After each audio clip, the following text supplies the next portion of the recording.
Siap ya, kita mulai ya? Boleh. Baik, alhamdulillah Pak Saleh, terima kasih telah melaksanakan kegiatan observasi dengan Ibu Rini ya Bu. Bu Yusrini, alhamdulillah. Nah, sesi ini merupakan sesi tertutup untuk kegiatan pasca observasi.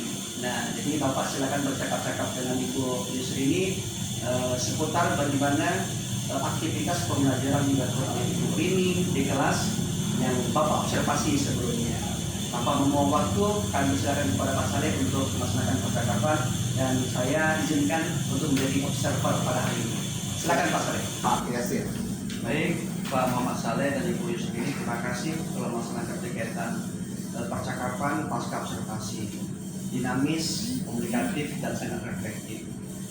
Hal yang mungkin menarik bagi saya di sini adalah yang pertama, Ibu Yusrini dapat menerapkan langkah-langkah berdasarkan RPP yang terdiferensiasi untuk bisa diterapkan di kelas pada saat Ibu mengajar.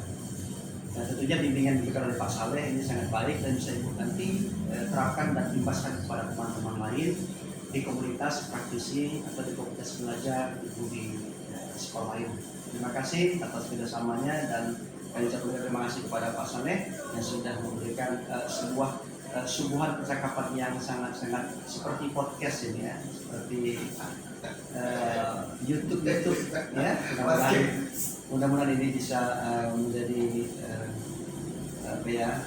inisiatif kita untuk bisa mengembangkan komunikasi kita untuk perbaikan pembelajaran anak-anak di sekolah kita masing-masing. Terima kasih. Assalamualaikum warahmatullahi wabarakatuh. Waalaikumsalam.